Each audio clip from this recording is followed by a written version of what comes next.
매년 7월 조정된 국민연금 기준소득 월액이 적용됩니다. 연례적인 조정이기에 놀랄 일은 아니라지만 납입하는 입장에선 또 부담일 수가 있겠죠. 얼마나 오르는지 또 주목해볼 노동 정책 어떤 것들이 있는지 알아보겠습니다. 건국대 경영학과 윤동열 교수 모셨습니다. 어서 오세요. 안녕하세요.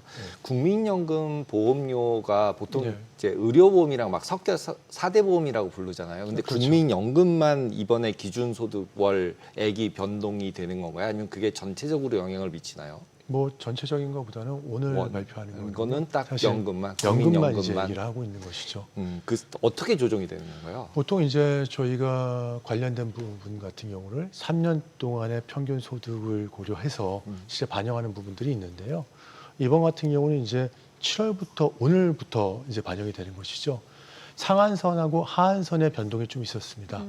하한선 같은 경우는 저희가 39만 원이었던 것이 40만 원 변동이 됐고 상한선 같은 경우는 월 617만 원을 납부하던 사람이 이제 637만 원까지 상한선으로 이제 지급된 것이죠. 이럴 경우에는 국민연금 기준소득 월액 같은 경우가 최대 18,000원 정도가 오를 수 있습니다.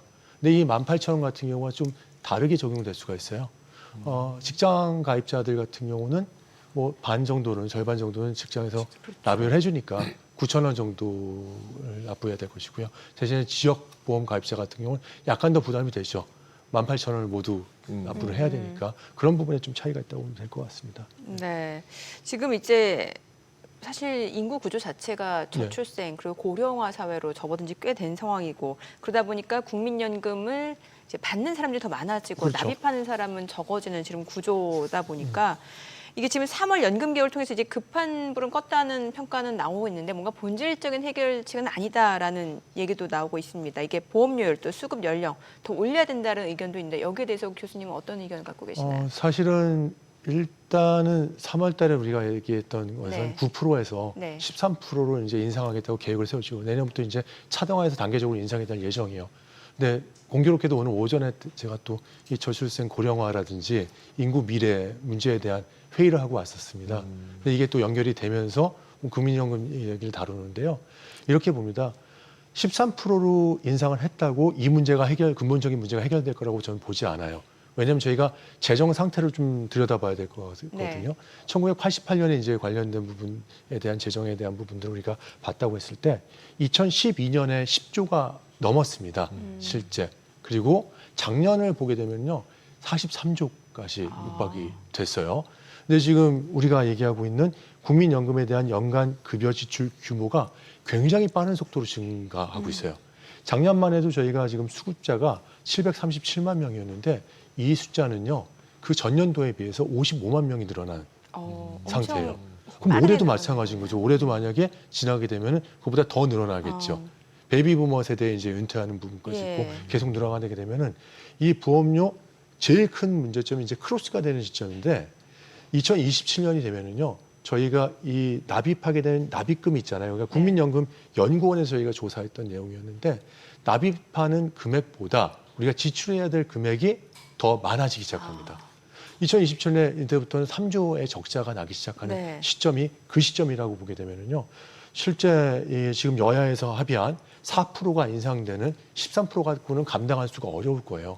그래서 저희가 경제학자들하고 같이 논의하면서 얘기했을 때는요, 이 13%로 끝나는 것이 아니라 향후에는 뭐 16%, 17%, 18%까지도 이 요율이 조정돼야 되지 않을까 그런 생각을 하고 있기 때문에 더 부담이 커질 수밖에 없습니다. 보험 요율이라는 게 제가 받는 월급에서 저 정도를 내야 된다는 얘기인 그렇죠. 거죠? 정확히는. 예, 지금까지는 9%에서 사실 마무리됐었고 네. 우리가 아까 말씀하셨던 말씀처럼 저출생 고령화에서 이를 낼 수 있는 청년들이라든지 뭐 우리가 얘기하고 있는 뭐 중장년들의 인구 비중이 좀 높았는데 이제 고령자 비중이 높아지면서 이 부담이 굉장히 늘어나게 되는 것이죠. 그게 몇 살까지 내는 거예요? 55세에서 연장되지 않았나요? 몇 살까지 계속 내는 건가요? 그러니까 급여를 받으면 무조건 국민연금을 내는 거잖아요. 내게 돼 그다음에 있죠. 지역은 몇 살까지였죠? 55세까지만 55세까지 내고 예. 그 다음부터는 받는 건가요? 받는 거가 될 수도 있고요. 사실 그 이제 연령을 이제 높이고 있는 것이죠. 그쵸, 연금 계속. 연령은요. 그래서 이게 문제가 소득 크레파스하고 또 겹치게 되는데요. 소득 크레파스요? 크레바스라고 저희가 표현을 그래 봤어. 하는데요. 그건 또 뭔가요? 예. 이게 뭐냐면 2033년이 되면은요. 저희가 65세가 돼야지 국민연금을 받을 수가 있어요. 네. 수령 나이가. 네. 지금은 이제 연령에 따라 다르기 때문에 예전에 받았던 사람은 60세도 받았고 지금 63세까지 지금 이제 인상이 된 시기가 이제 되는데 2033년 65세이기 때문에 이게 자연스럽게 정년 연장 이슈하고 맞물리는 거예요. 그러니까 이제 국민연금을 받는 시기를 좀 늦춰야 되지 않느냐에 대한 이슈까지 되는 것이죠. 예, 그래서 지금 이제 65세까지 된다면은 만약에 우리가 은퇴하는 시기가 60세거나 58세가 된다 그러고 실질적으로 이제 사무직 직원들 같은 경우는 50대 초반에도 은퇴를 하지 않습니까? 네네. 그럴 경우에는 65세까지는 연금을 받지 못하고 있는 상황이 아. 돼요. 그러니까 이걸 우리가 소득 크레바스라고 얘기를 하거든요. 예, 예. 그래서 그런 상황들이 지금 벌어질 수도 있는 거죠. 그러면 그 기간 안에도 계속 일을 찾아서 파타이머라도 해야 되는 건 거죠. 그렇죠. 결국은. 근데 이게 문제가 이거는 저도 이제 예전에 직장 생활을 한 11년 정도 하고 다시 공부를 해서 이제 교수로 왔는데요. 실질적으로 첫 직장에서 우리가 계속 임금을 받고 근로하는 사람들의 기간이 11년에서 15년 정도밖에 안 돼요. 아. 그럼 이제 제2의 직장을 50대 때 찾아야 되는 사람들 같은 경우는 급여 수준이 확 떨어지게 되거든요.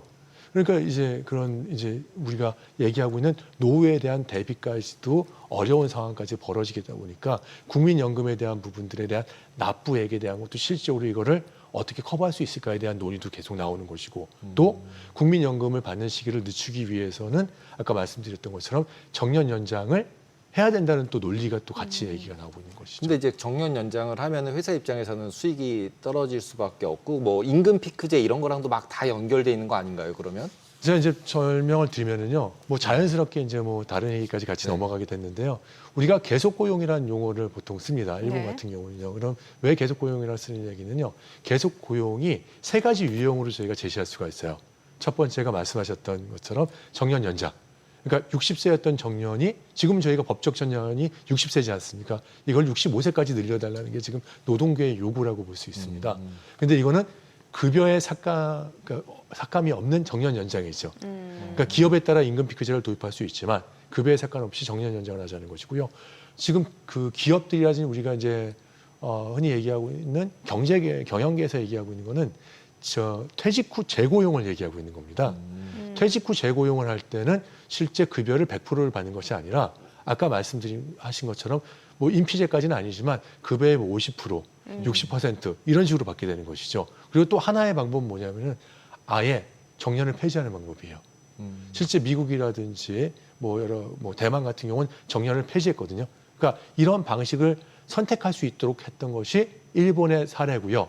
우리나라 같은 경우는 노동계 같은 경우는 아예 정년을 연장을 65세까지 가자.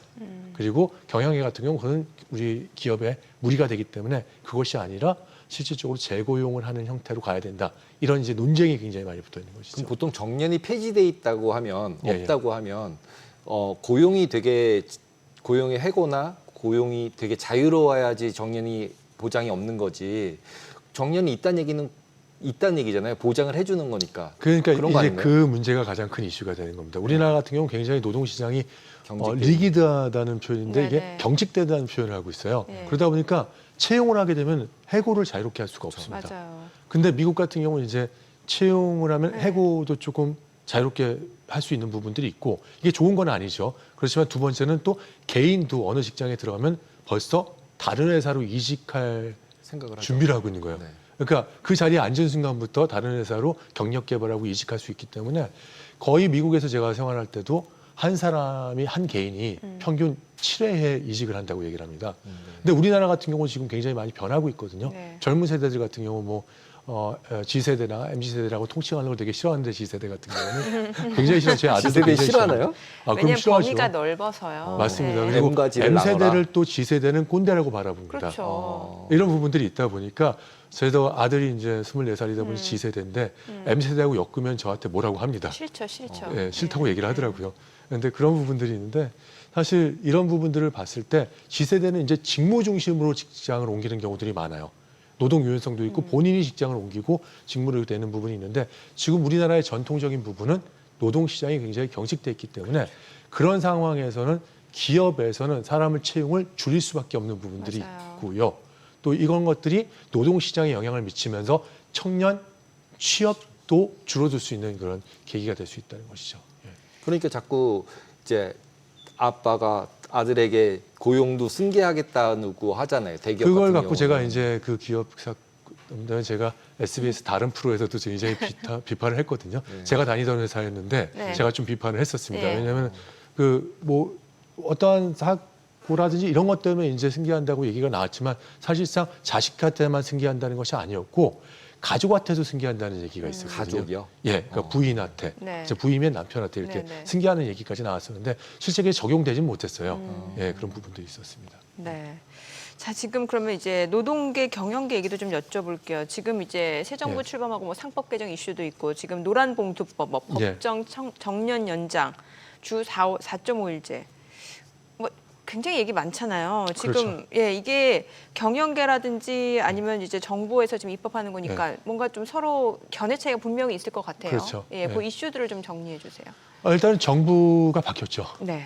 그러니까 정부 그렇죠. 정부가 바뀌다 바뀌었죠. 보니까 야당 여당이 바뀐 거예요. 예, 예. 그러다 보니까 지금의 여당이 야당이었던 게 여당이 돼버린 것이죠. 그러다 보니까 노동 친화적인 정책으로 갈 수밖에 없다는 부분입니다. 그다음에 정부 기조도 바뀌었다는 것이 이제 그런 상황이죠. 그러니까 특히 노란봉투법 같은 경우는 이제 논쟁의 여지가 있는 부분이 뭐냐면요, 2조 부분입니다. 사실은 이게 사용자가 노동조합에 제기한 손해배상 청구권이라는 것이 있어요. 이런 부분에 대한 것들을 제한하거나 조정해서 근로자들이 기본적인 단결권이나 단체행동권을 보호한다는 것이 노란봉투법의 취지거든요. 근데 노란봉투법이 어떻게 나오신 건지는 다 알고 계실 거라고 보는데 과거에 쌍용자동차 사건이 있었잖아요. 그때 당시에 시민들이 후원금을 노란봉투에 담아서 준 걸로 유래가 돼서 노란봉투법이 시작이 됐는데 실제 여기서 제재의 가장 큰 이슈는 뭐냐면요. 원청도 사용자로 간주된다는 거예요. 원청 업체가 예, 원청의 사용자가 되는 거예요. 그러니까 하청들이 실제 원청과 단체 교섭과 쟁의 행위를 가능하다고 하는 것이죠. 그러니까 이 사용자 어디까지 인정할 것이냐의 문제가 큰 문제가 되는 것이죠. 예. 그리고 두 번째는 이제 손해배상 청구 시에도 그 기여도에 따라서 개별적으로 개인에다가 이제 부담하는 정도를 어디까지 해주실 거인가. 그래서 법원에서 감경 또는 면제도 가능하다는 것이죠. 이건 이제 기업에서 좀 반대를 하는 것이죠. 왜냐하면 기업에서 재산을 손괴했는데 그 재산 손괴한 부분에 대해서 이걸 손해배상을 청구하는 것이 제한이 된다는 부분이고요. 또 하나의 더 이슈는요, 가압류예요. 그러니까 노동자들이 사실 이제 여유롭지 못한 경우들도 많이 있지 않습니까? 저희가 귀족 노조들을 제외하고 얘기하는 부분입니다. 이 부분 같은 경우. 그랬을 때도 재산 압류라든지 최소한의 생계 수단에 대해서는 하지 못하도록 하겠다는 것이 이 노란봉투법의 취지인데 이러다 보니까 무슨 얘기냐면 아까 말씀드렸던 원하청 관계에 대한 부분을 어디까지 둘 것인가에 대해서 굉장히 논쟁이 많다는 것이죠, 사실은요. 원청이라는 얘기가 제일 맨 위에 있는 기업을 얘기하는 거죠. 하청 줬을 그렇죠. 때 꼭대기까지 끝까지 만약에 따라 예를 올라간다는 들어서 얘기죠. 현대자동차라고 하면 현대자동차가 원청인 그렇죠. 거고요. 네. 1차 밴더, 2차 밴더, 3차 밴더가 다 하청이라고 볼 수 그럼 있는 3차 밴더도 현대차한테 얘기를 할 수 있는 거예요. 그렇죠. 만약에 이제 그 안에 들어갔다면 이제 사내 하청으로 음. 들어갔다면요. 하청 갔어도 그 윗단계가 아니라 맨 끝까지 올라간다. 그렇죠. 그러니까 부담스러울 수 있는 것이죠, 기업 상황. 기업 입장에서 그렇죠. 예, 그런 부분입니다. 예. 예. 그리고 근데 예. 하나만 더 말씀드리면 이 네. 부분은 근데 굉장히 논쟁의 여지가 있어요. 왜냐하면 2023년, 24년에 이미 국회에서 본회의를 거쳐서 향정을 했어요. 근데 대통령의 거부권으로 무산됐거든요. 근데 이 재추진 같은 경우가 당에서도 굉장히 민주당 내에서도 굉장히 강하게 지금 드라이브를 걸고 있고요. 이 부분에 대해서는 진보 정당들 같은 경우는 시민단체들도 굉장히 적극적으로 추진하고 있기 때문에 이에 대한 것이 경영계와 법조계와 우리가 헌법이라든지 민법상에서 우리가 관련된 부분들에 대해서도 굉장히 논의가 될 거라고 생각합니다. 예. 우리나라 같은 경우 보통 이제 일본을 벤치마킹을 되게 많이 했었잖아요. 그리고 예. 이제 보통 보험사 같은 경우도 일본의 인구 구조 변하고 경제 구조 변한 거가 어떻게 되기 때문에 우리나라도 그걸 따라갈 것이다. 그래서 전체 구조를 바꿔야 한다. 이런 걸 연구를 되게 많이 했었는데 예. 지금 다른 나라들 특히 일본이나 아니면 예. 다른 미국이나 뭐 다른 나라들 이렇게 고령화돼 특히 미국은 제외하고 그러면 이제 이민이 있으니까 제외하고 유럽 같은 경우나 일본 같은 경우 결국 인구 구조 비슷하게 갔을 때 이 문제를 어떻게 해결해내나요? 딴 나라들 같은 경우는? 솔직히 말씀드려서 해결하기가 어려워요. 근데 이제 해결하기 어려운데 걔네들은 어떻게 됐다. 네. 일본은 어떻게 됐다라는 결과가 있잖아요. 그러니까 이제 이런 것이죠. 정년을 점진적으로 올린 것이죠. 사실 60세 정년이었던 것을 65세로 올리고 또 70세 정년 같은 경우는 의무화시키기 전에 네. 권고를 하는 형태로 갔었던 것이죠. 그래서 지금 현재까지도 70세까지 고용을 확보하도록 노력하는 의무를 제한했던 거예요. 그래서 기업들한테 어떻게 했냐면은 우리처럼 뭐 이제 정년 연장에 대한 부분들을 아예 강조한 것이 아니라 선택하게끔 선택지를 준 거예요. 정년 연장을 할 것이냐, 퇴직 후 재고용을 선택할 것이냐, 아니면 정년을 없애는 거냐. 근데 일본 같은 경우는 그 중에서 많은 기업들, 한 60%의 기업들은요, 퇴직 후 재고용을 선택을 했었습니다. 그리고 뭐 한 10몇 % 정도 같은 경우는 아까 말씀드렸던 정년 연장을 시도한 기업들도 있고요. 지금 진행하고 있는 기업들도 있고요. 아예 정년을 폐지한 기업들도 한 10% 정도. 저런 건 돼요. 투표로 하는 거예요? 어떻게 누가 결정해요? 오너가 그거는 결정하나요? 오너가 결정하지 않아요. 노사 간의 협의나 합의를 통해서 결정했습니다. 그래서 그런 부분들이 좀 있고요. 사실 이제 노조의 힘이 어떠냐에 따라서 결정적인 부분들이 있는데요. 좀 생각보다 이 노조 같은 경우가 일본 같은 경우는 조금 함정으로 의사결정하는 부분들이 많이 있습니다. 그러다 보니까 충분히 경영상에 이게 부담이 가는지 안 가는지를 고려해서 결정했다는 측면들이 있고요. 우리나라 급여가 대기업 급여가 일본보다 급여에서 20~30% 정도가 높아요. 제가 얼마 전에 일본도 다녀왔었거든요. 도요타하고 협력사까지 갔는데 우리나라 급여가 현대차도 물론 뭐 저희 도요타보다 훨씬 높지만 협력업체의 급여 같은 경우도 30~40% 정도가 높습니다. 일본보다요? 예, 현재? 그렇습니다. 그러니까 뭐 경제의 뭐 GDP를 비교해서가 아니라 현재 받는 급여를 비교했을 때도 한 최소 20~30% 정도 이상 높습니다. 지금 상태가. 네, 오늘 여기까지 듣겠습니다. 내용 잘 들었습니다. 고맙습니다. 예, 감사합니다.